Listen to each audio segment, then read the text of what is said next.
Okay. We all know you are only doing that because you have to. It would be impolite not to clap.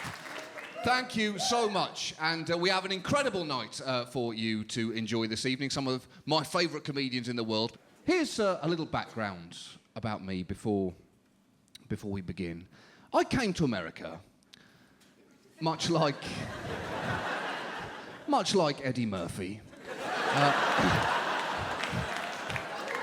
I too am a fictional African prince. I came to America 3.5 years ago, and I loved it here straight away. And I say that with some surprise because, to be honest, I wasn't sure I would. It was strange falling in love with a country at a point that many people and history may yet judge to be it at its worst. It was like falling in love with a girl who was just throwing up all over herself, softly holding her hair back and whispering to her that everything was going to be all right. To me, that's what the last 8 years were like here in America. You were just projectile vomiting all over yourself as the rest of the world rubbed your back, saying, "Shh, that's it. Let it all out." Oh, that was a big one there. And just a year ago, you had that final dry retch, emptied your stomach, brushed your teeth, and now you and the world are making out once more. Oh, never do that to me again. I missed you. Whatever your politics are, it was an incredibly dramatic day, the last election. For me, even more so, it was an emotional roller coaster. I was excited, yes. I was nervous, definitely. I was hungry. I hadn't eaten breakfast that morning. And I was also filled with this deep, burning anger in the pit of my stomach. Because frankly, I could not f***ing believe I was not allowed to vote. 3.5 years I have lived here. I work hard, relatively speaking, for someone who does this for a living. I pay my taxes. I try to fit in. I've learnt your rudimentary language. I don't know what more you can reasonably expect me to do. And that's when it hit me. I know why I'm so angry. I know what this is. Taxation without representation. Now I get it.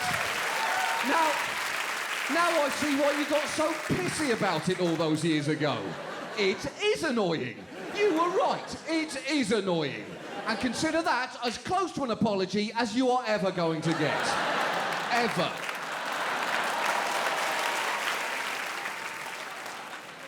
And in fact, I took a tip from your history books, and the day after Election Day, I got a truckload of Dr. Pepper and just drove it straight into Boston Harbor. Yes. Let's see how you like your favourite beverage being drowned. Not so much fun, is it? Parents were sheltering their children's eyes. Look away, Timmy, the water's fizzy. Why? So now, America has a new president. And I guess the question regarding him is, will we get the change we forced him to promise us? And probably not. In all likelihood, he's already disappointing people in some significant areas, such as gay rights. He's been hugely disappointing when it came to gay rights. On the campaign trail, he had promised that he would immediately repeal Don't Ask, Don't Tell and allow gay people to serve in the military. He promised that. And when he did, I thought, good, great. We are going to have the biggest, best, gayest military in the world. After the Finnish Navy. After them. Quite a long way after them. There's quite a drop-off. We don't care about democracy. There's only one country on the planet, one democratic nation, which has a respectable turnout at their elections. It's Australia. They have 100% voting in Australia. How have they achieved this? Well, in Australia, it's illegal not to vote. It's brilliant. Who'd have thought they were capable of that kind of thinking down there? It must be all the blood rushing to their heads. I don't know. I'm not a scientist, but they are upside down. That's a fact. That is a fact. That is a science fact. I don't want to argue about this. That is a science fact. They are upside down. Fact. What an odd thing to applaud that is. Yes, technically that's probably true. I guess they're on the bottom of the map. It sounds weird, but when you think about it, it's hard to argue with. They are upside down. It's true they have compulsory voting in Australia. And the problem they've run into, though, now, is that people have started voting drunk. It's true, they have to give everyone the day off work to allow them to vote, and people choose to exercise their democratic rights by getting absolutely sozzled first thing in the morning. There you go. You had more in common with Australia than you thought, didn't you, New York? Arms across the self-destructive ocean. It's true, and so now it's got so bad, they're suggesting closing all pubs and bars next election day, as a report's been released saying that voting drunk affects your ability to vote by 18%. Which I think has to be a guess.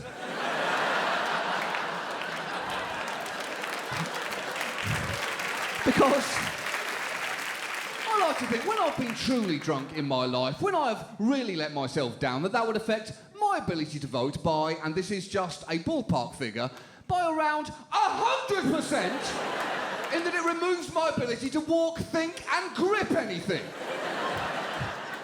And yet, this same report found out voting drunk actually makes you more right-wing. I did not see that coming. It's against your popular notion of the drunk man, isn't it? I love you! I bloody love you! But I cannot justify continued expenditure on the welfare state.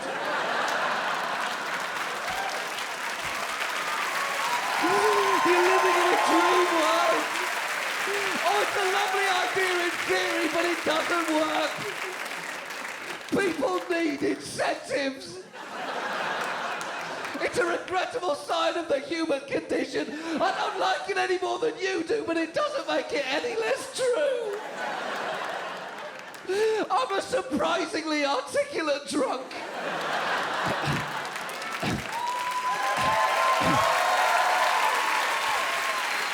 We have some fantastic comedians coming up for you tonight. Please stick around after the break. We will be right back.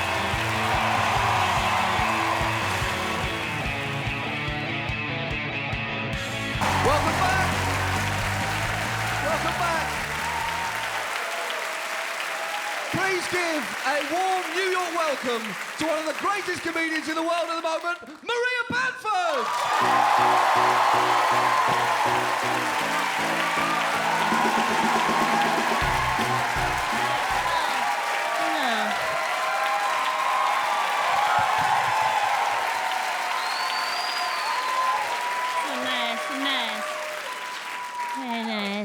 Oh, you guys in love?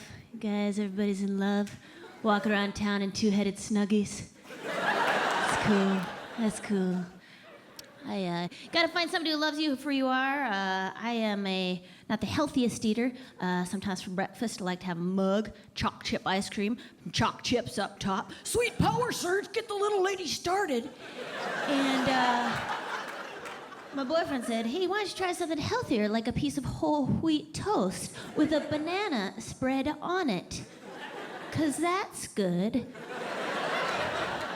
I said, yeah, no, I can't do that, 'cause I'm not a liar.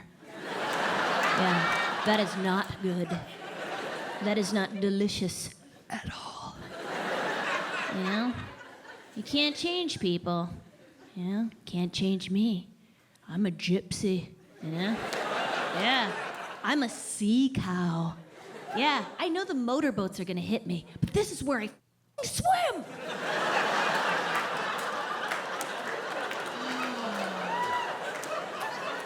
So serious, so serious. So think about having kids, got the names picked out. They're gonna be Donut and the Golden Hen. I know what you're saying. How do you know they're gonna be girls? But a mother knows. Sometimes comedy, I'm usually by myself, so I miss the camaraderie. I used to work as a secretary. I miss office life. Where do you want to go for lunch? What do you want to get for lunch? Where do you want to go for lunch? I get like a sandwich or something. Or like a salad. You know, just someplace where I get a Diet Coke.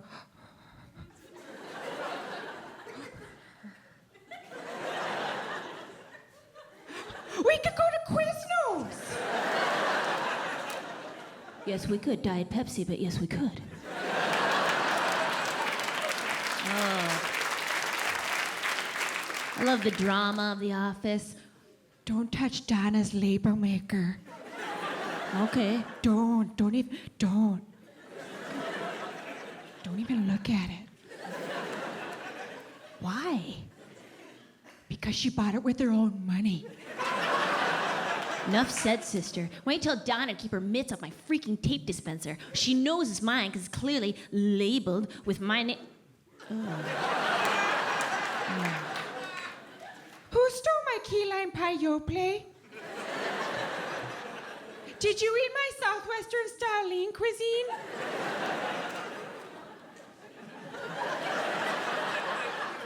Did you eat my half chocolate rabbit I've been gnawing on for 5 years that's basically only half an egg with an ear and a baby blue ribbon wrapped around it? Yes.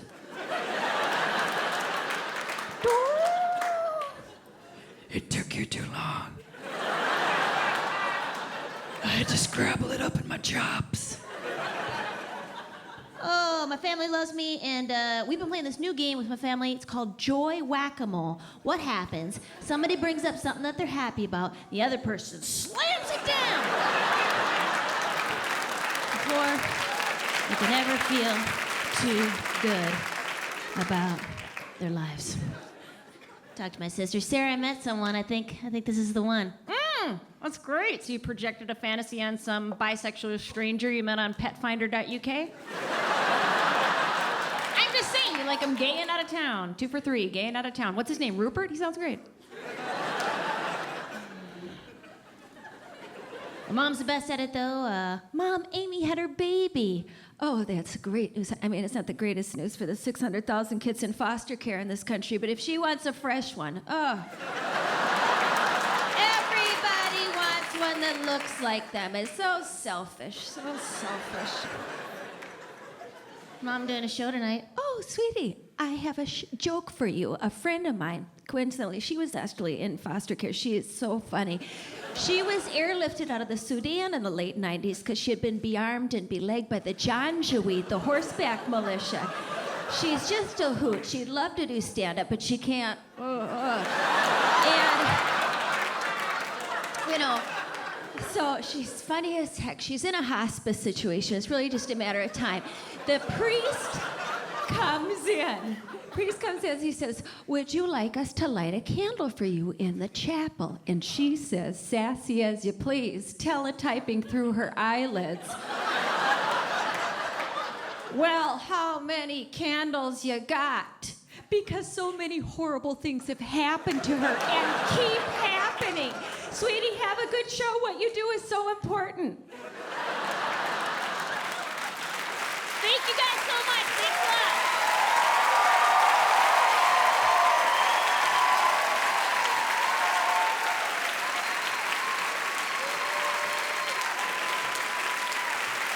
Maria Bamford, ladies and gentlemen!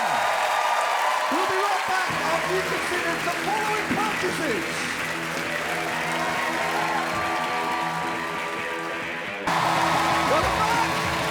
Welcome back to the show.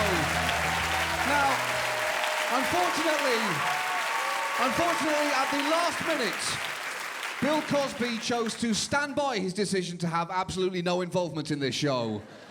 So, substituting for him, please welcome from the craft service table, Fabrice Fabrice!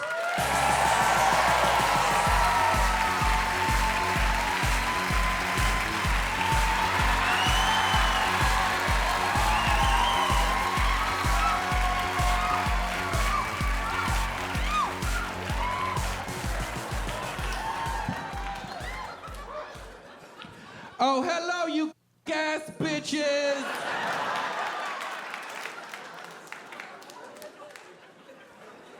You know, I was taught when I was a little bitty baby boy that when someone says, oh, hello, you ass bitch, you say it back, let's try it again.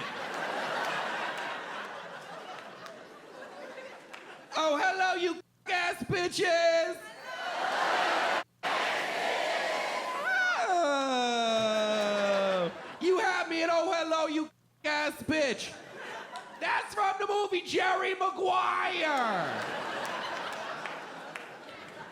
Starring that star of stars, Renee Zellweger. She looked like she made a marzipan.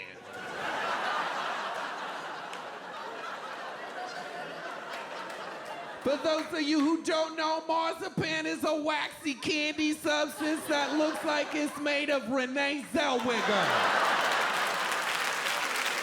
Yeah, you better clap. You better clap. That's good. That's a good joke. That's a good joke. Oh, I have yet to introduce myself. My name is Fabrice Fabrice. The name's so nice, you have to say it again.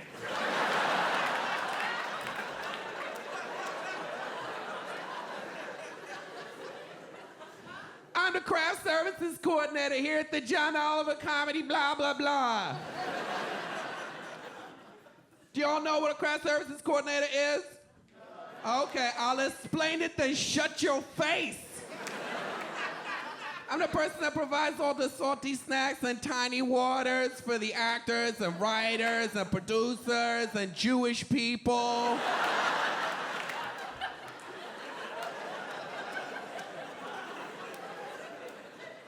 I have also done craft services coordination for the television show That Is So Raven. Y'all remember who Raven Simone is? She was that little bitty baby girl on the Cosby program. And then she grew up to become a big fat person.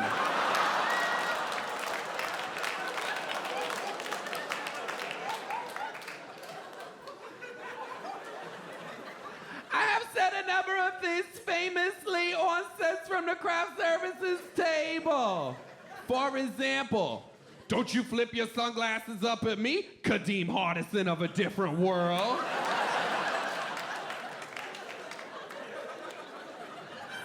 I'll also say, you can have as many box of Altoids as you want. You the best looking man in show business, CSI Miami, David Caruso. Just between me and you, who here thinks that David Caruso strangles when he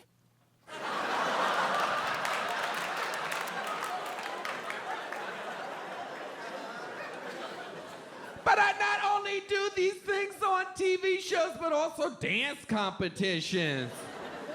One time, I was doing craft services on dance competition, and there was this little midget breakdancing. He finished his thing, and he got up, and I came over, I gave him a big hug.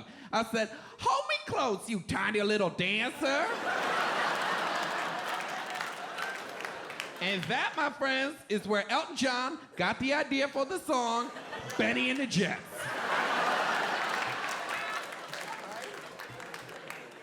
I did craft services at the Michael Jackson Memorial. Oh, he is dead. He is dead. His father, Joe Jackson, that man looks like if a California raisin the devil.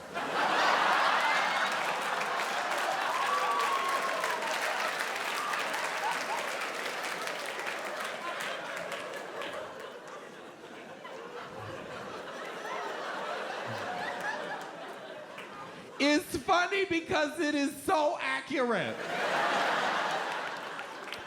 Speaking of the Jacksons, I always have fried chicken on the craft services table. You know who likes fried chicken? It's black people. You know who else likes fried chicken? Everybody.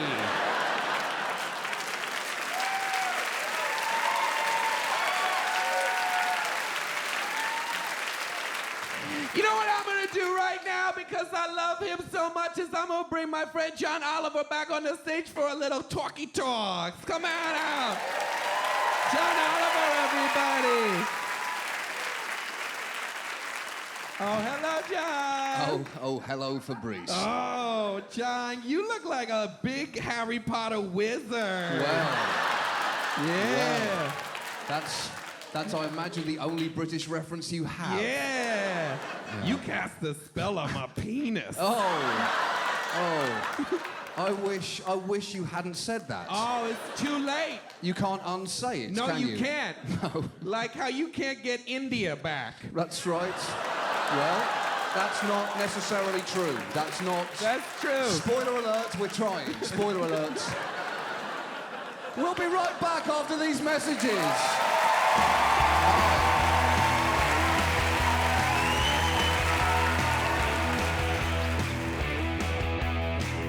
Welcome back. Welcome back. You are going to have to go. You are going to have to go. Welcome back. Please welcome the brilliant Greg Fitzsimmons is here.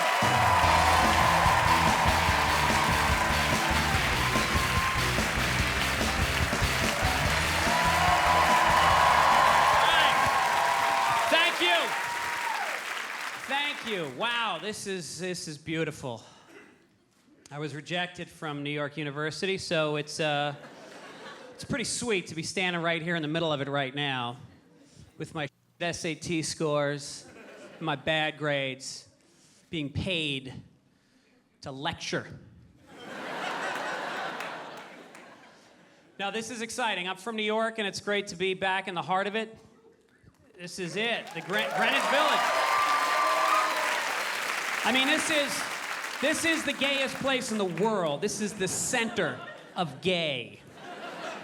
And it's, you know, I have to say, it's not as fun as it used to be. It used to be, you know, this area, the village, was just, it was dangerous and sexy gay. Now it's like, you know, partners that adopt, and it's boring. I miss the, you know, just the guys with the handlebar mustaches, Daisy Duke shorts, and they hit on you, and you laugh about it, but inside it just feels good that somebody wants to have sex with you.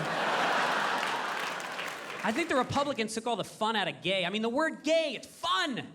But now it's a ban on same-sex partners. That sounds horrible. I mean, when do you hear ban? When it's like a toxic pesticide or a nuclear warhead? And who wants to a partner? Sounds like a guy in a gray suit at a law firm. But this is a good-looking crowd. I gotta say, it's almost distractingly sexy here. But not too much. Not too much. The women just right. I think maybe I'm getting older and more conservative. I guess I realize that every second that I'm alive, the world cares less about me. It's just a very linear downward progression. And it sounds cynical because you guys are young and you're full with life, and I want you to understand, this is it. You know, you have nothing to look forward to because you're peaking. If you're not having fun now, kill yourself. I don't mean that in a bad way, just it's not worth it to go forward. My eyes started going, so I bought glasses. $700. I went home and I noticed for the first time that my wife had sprouted her first chin whisker. And I threw them out.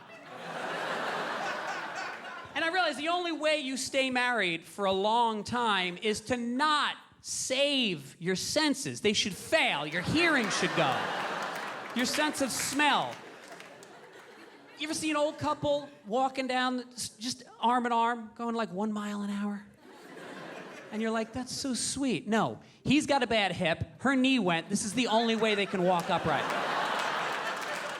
They're just trying to make it to the finish line at this point.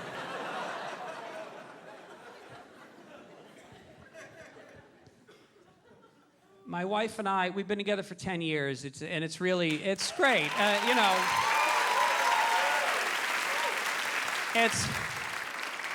And we, you know, we adopted a puppy recently because we felt like, you know, and rescue. You got to rescue. Did you rescue? Yes? Did you rescue? That's wonderful. So many animals are put to sleep every year. You go in, you're a hero. You walk in, and they're all looking at you. And you just go, I'm going to save you. Bring them out. And they're like, not so fast. First, fill out this 45-page document. Name, social security number, income, level of education. If you and your wife divorce, who gets custody of the dog? I don't know. We never talked about it. Thanks for planting that seed for us. And then they send somebody to the house, home inspection. Did they do a home inspection? Yes. They come to your house, and they look around. How would that feel at the end of it if they're like, yeah, we're just going to go ahead and kill the dog.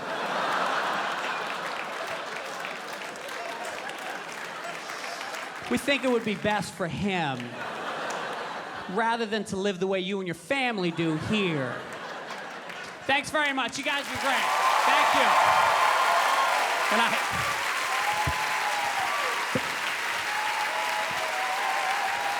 That's right. Greg Fitzsimmons, ladies and gentlemen! Unbelievable! Stick around, we'll be right back after this!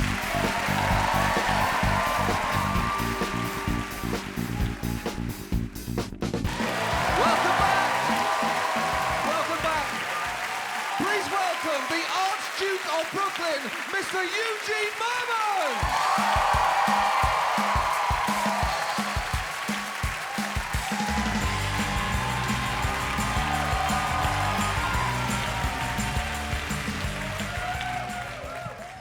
Hello. I'm this tall. Okay. Well, I could crouch.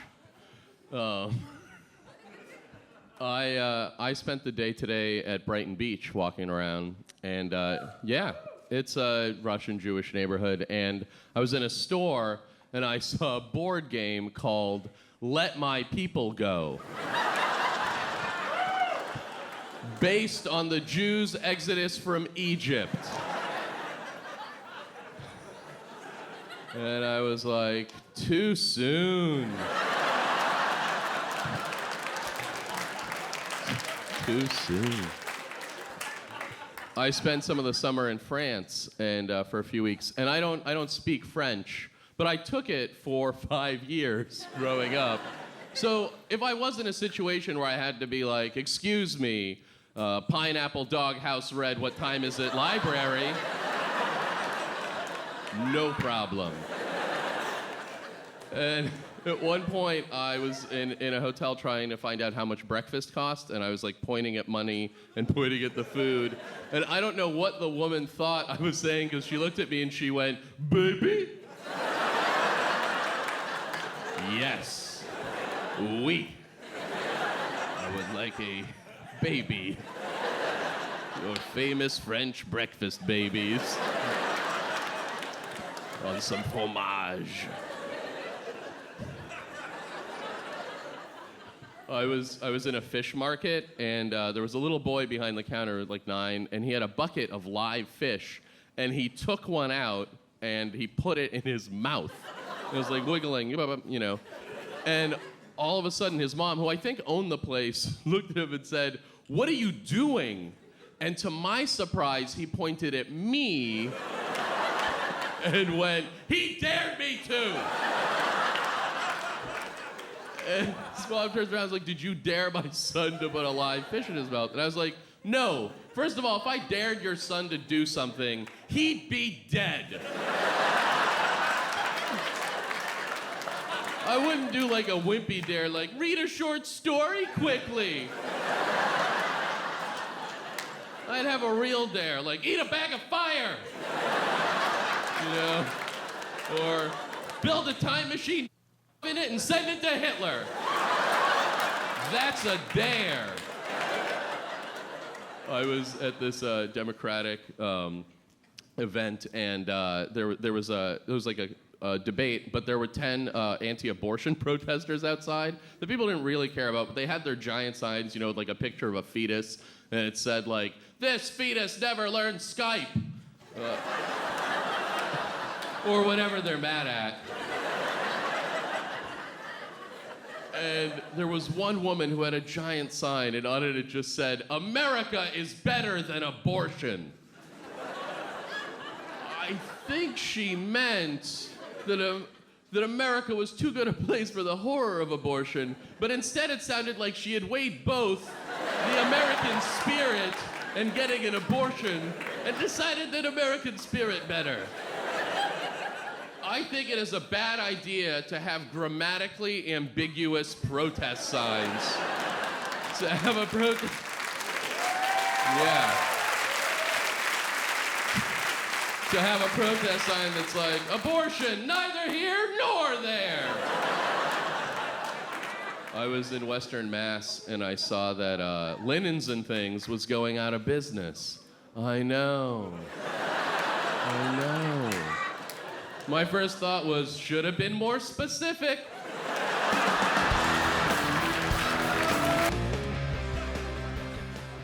I wrote a book, and then I did yes, you're welcome. I wrote a book and did a book tour where you go to bookstores and read from your book. It's very normal. And what I found out was that in every city, at every bookstore, there was a crazy person. When I was in Seattle, there was a lady who had a cup of noodles that she brought from home that she was eating the whole time, but it turns out this woman had been banned for trying to scalp tickets to a free Stephen King reading. And then they were like, you know what? You can come back for Eugene. So she's eating the noodles, and there's some point in my book where I go, I'm Jewish, sorry. And it's whatever it is, and all of a sudden this woman stops eating and she goes, why did you apologize for being Jewish? And I became a little annoyed, so I went, because it's a terrible thing.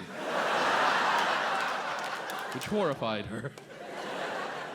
But the thing that was amazing at that reading was that there was a little boy, like a 12-year-old boy in back, and he pointed at me and he went, why is everybody looking at him and not at me? Oh, because he's funny. Like that. It was adorable, but weird.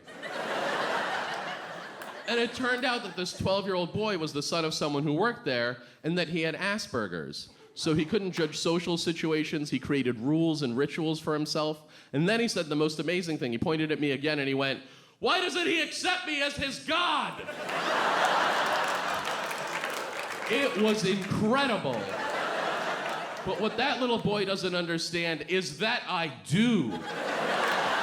I do accept him as my God. Sure. I find the specificity of religion very confusing. Like if you're Jewish, you have to wear a hat, but only in the middle of your head. But it all becomes clear the second that you realize that God is a 12-year-old boy with Asperger's. Everything makes sense. No wonder he's like, you can't eat pork and you can't eat horses. You're like, I wasn't gonna eat a horse. And he's like, good, because you can't. No wonder he's like, I up the earth. I should probably flood it and get 2 of every animal on a boat. That's the only solution I see.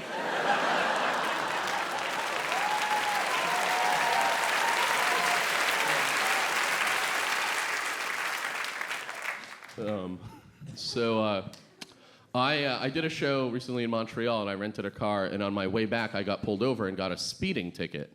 And I wasn't speeding, in my opinion,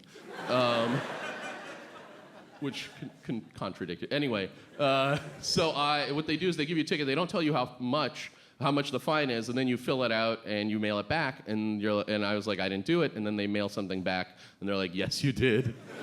And then I was like, I didn't. And then what they do is they mailed me a plea bargain. And originally it was for doing 80 in a 65-mile-an-hour zone, but then they changed it to failure to comply with a flag person. And I called them and I was like, you changed the thing I did. And they were like, you can rent a car, drive up and lose in court, or you can pay the fine.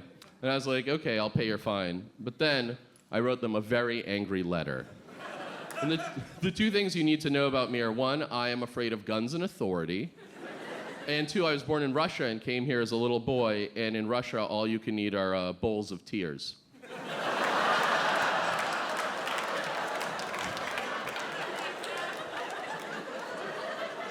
With that knowledge, this is the letter I wrote to the district attorney.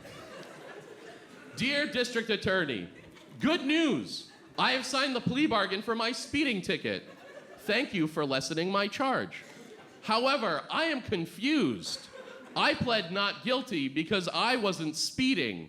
And then you were like, okay. How about there was a guy in the middle of the highway waving a flag and you didn't listen to him? You and I both know that there was no such person.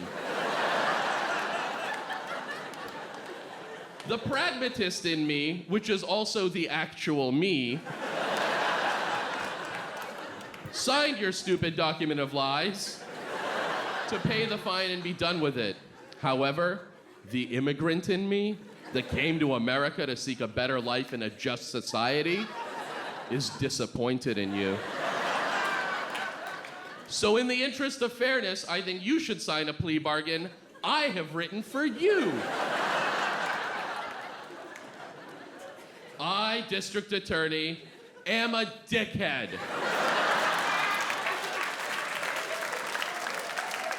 When I make someone falsely sign a plea bargain, it shoots out of the top of my head. But then I feel guilty, like I watched a bunch of women online get tricked into on a bus.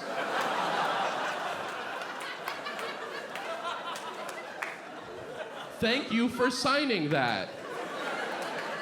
For the record, I understand that if it was a more serious crime, like a drug deal where someone got shot, you wouldn't just make up a lesser charge like possession of a controlled substance plus failure to comply with 10,000 flag people.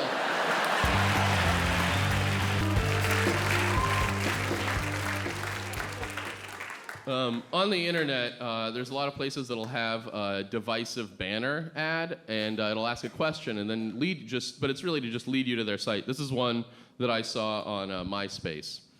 It says, should gay marriages be allowed? And these are just two gay hands holding.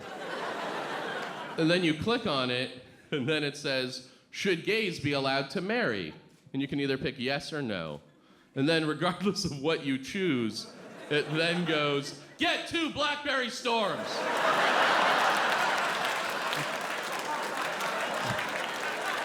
They don't care at all. That is a great way to drive traffic to your website.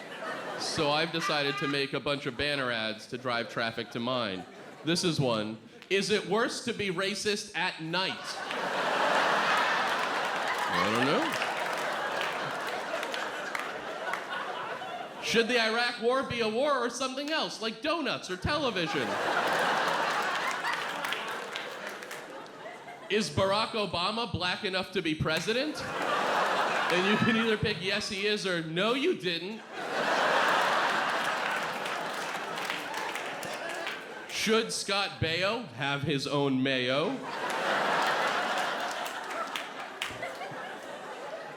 Should Jews be required to go to sleep by 11 p.m.? And there's only one option, and just is, oy vey. Why do you think poor people ruin birthdays? Because they're poor, because they're no fun. I don't know why you think that. Should abortion be safe or free? I don't know.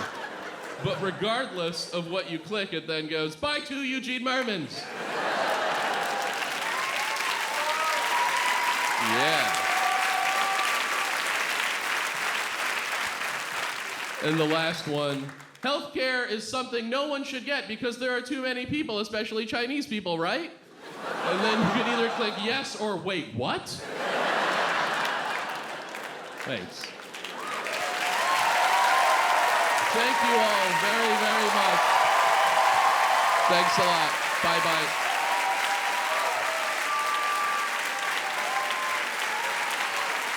Eugene Mirman, everybody! That's the show. Please show your appreciation for all the comedians you've seen tonight. On until ever, please consider joining us again next time. Good night.